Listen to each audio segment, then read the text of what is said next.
Afin d'estimer l'abondance, c'est-à-dire le nombre d'individus d'une population, on a recours à une méthode que l'on appelle la méthode CMR. Donc la méthode CMR. Dans la méthode CMR, le C correspond tout simplement au terme capture. Le R correspond au terme marquage.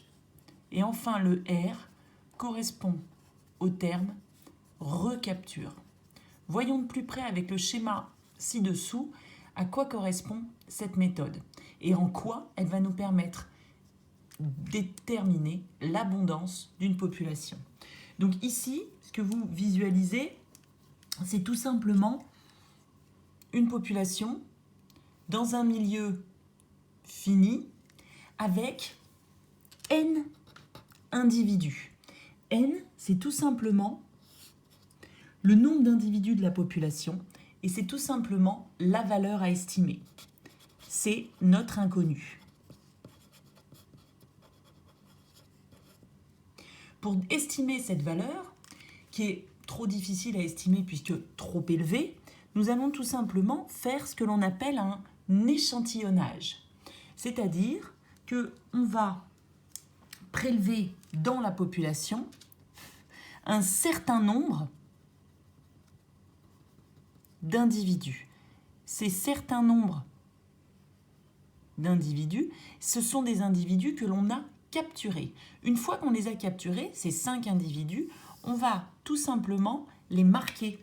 Donc il existe différentes techniques de marquage. Ce qu'il faut juste savoir, c'est que le marquage ne doit en aucun cas affecter la mortalité des individus. Donc ici, on les a marqués.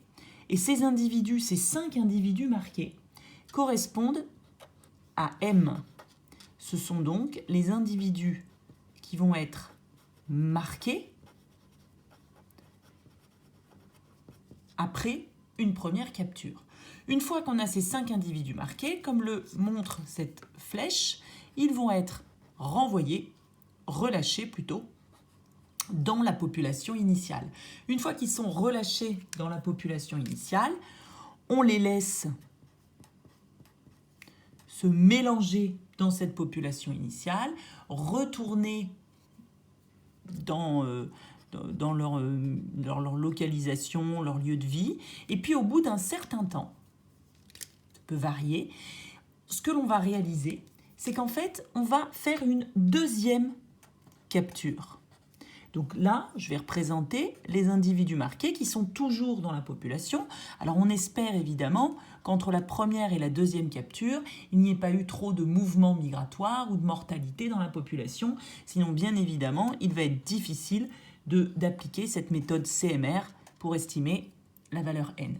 Donc, ici, j'ai ma population au bout d'un certain temps. Je vais de nouveau faire une capture. Donc je capture 5 individus et ces 5 individus que je capture, parmi ceux-ci, il y a un des individus qui se trouve être marqué. Donc là, on appelle C le nombre d'individus recapturés.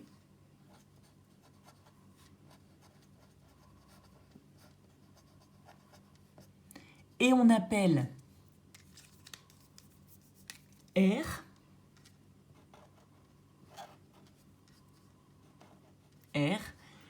le nombre d'individus marqués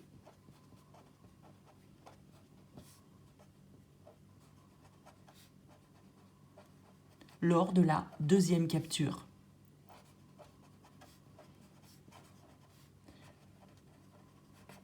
Comment, vous voyez ici une formule, comment aboutir maintenant à notre valeur N, qui est la valeur que l'on veut déterminer. On définit P, la valeur, ou plutôt la proportion d'individus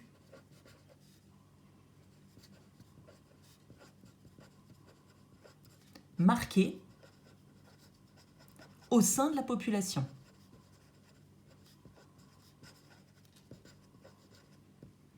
Et cette proportion P, elle est tout simplement égale à M sur N. Et on définit F, la proportion d'individus marqués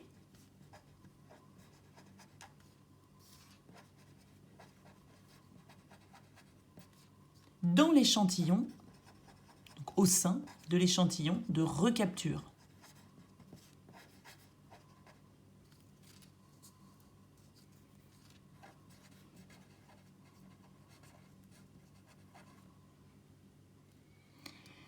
Et F est tout simplement égal à R, le nombre d'individus marqués lors de la recapture, sur C,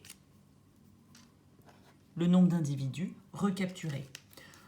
Et il se trouve que la proportionnalité, les règles de proportionnalité permettent de dire que P égale F.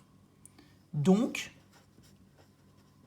que M sur N égale R sur C. C'est la formule que vous voyez ici.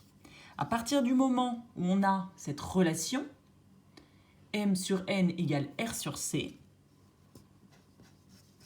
on peut en déduire que N égale M fois C divisé par R. On obtient donc, à l'aide de cette méthode, la valeur de N, c'est-à-dire la valeur à estimer.